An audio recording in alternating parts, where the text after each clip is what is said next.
The start of Middle English, 1066–1500. An overview. The Middle English period began in 1066 AD, following the Norman Conquest of England, when William the Conqueror, Duke of Normandy, a province in France, invaded and defeated the English King Harold at the Battle of Hastings. Why was this conquest important for English? William and the Normans brought with them the French language and culture. Since the Normans were in power, French became the language of the ruling class, government, law, education, and the royal court in England. Meanwhile, the local people still spoke Old English, but it gradually started to change because of the French influence. Now, it has often been the case in history that when a foreign power rules a land, they try to impose their own language on it. The same happened here. French was brought in, and as a result, Old English began to decline. French became the official language of Britain. It was spoken in courts, in parliament, and in official matters. English was no longer taught or written. The ruling class in England became bilingual. They could speak both English and Norman, French, so they were called Anglo-Normans. But by the end of the 12th century, a significant change began. A person named Layamonde wrote a poem called Brut, the first significant work written in English after a long period during which French was dominant. This event marked the revival of the English language. This poem is also known as the Chronicle of Britain, written in around 16,000 lines. It was the first historiographical work in English after the Anglo-Saxon period. Following this, more works began to appear in English, including titles like The Owl and the Nightingale, Cursor Mundi, etc. Though these works were written in English, it was no longer Old English. This was now Middle English, which had evolved significantly and absorbed many elements of French. At this time, the Bible was also being translated into English.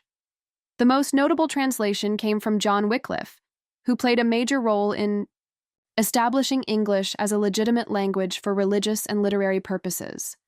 John Wycliffe's translation of the Bible inspired the Lollard movement, a pre-Reformation movement that challenged the authority of the Roman Catholic Church, which at the time dictated what was considered right and wrong. The movement rejected the Church's domination, and Wycliffe played an important role in this challenge. During this time, King Edward III ruled England, R. 1327–1377, and the 14th century had begun. Before the birth of Geoffrey Chaucer, born c. 1340s, major events like the Hundred Years' War, 1337–1453, had already started between England and France. Chaucer entered the royal court as a servant, but eventually became a favorite of Edward III. After being captured during war, he was released after the king paid a large ransom. Chaucer traveled to various lands, and through these experiences, he gained vast knowledge, reflected in his work. During Chaucer's lifetime, Battle of Poitiers, 1356, Black Death, 1348–1350. These events shaped English society and literature. Deeply, Chaucer's most famous work is the Canterbury Tales, though it remained unfinished. This work stands out because Chaucer was involved in public life, so we know more about him. The Hundred Years' War had already started by the time Chaucer was born. He also witnessed events like the Peasants' Revolt of 1381, also known as the Wat Tyler Rebellion. After Chaucer's death in 1400, his literary era was referred to as the Barren Age, a period where creativity declined. However, 3 long poems written in Anglo-Norman language emerged, notably by his contemporary John Gower, a personal friend. After Chaucer's death, William Caxton, a merchant, introduced the printing press in England in 1476. He reprinted many of Chaucer's works, but the first prints had many errors due to lack of editing. Chaucer had seen the reign of 3 kings during his lifetime. Afterward, Henry IV became king in 1399, followed by the War of the Roses, 1455–1487. During this time, Caxton's press was shifted and re-established elsewhere. Following that, the Battle of Bosworth, 1485, took place, after which Henry VII became king, marking the beginning of the Tudor dynasty. Around this period, Sir Thomas More wrote Utopia, initially in Latin, later translated into English and published in both languages. Meanwhile, theater also began to develop in England. Mystery plays and morality plays became popular.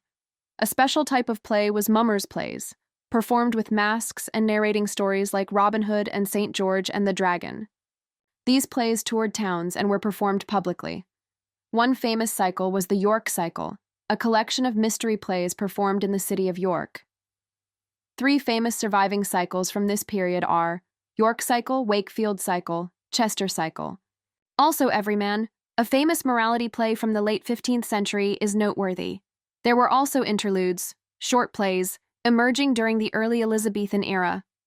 A major figure was John Henry, who wanted to control the church in England, but Thomas Becket opposed him and was eventually killed for it. Eventually, Mary Y became queen, followed by Elizabeth the Rare, who reigned from 1558. This set the stage for the Renaissance and the golden age of English literature.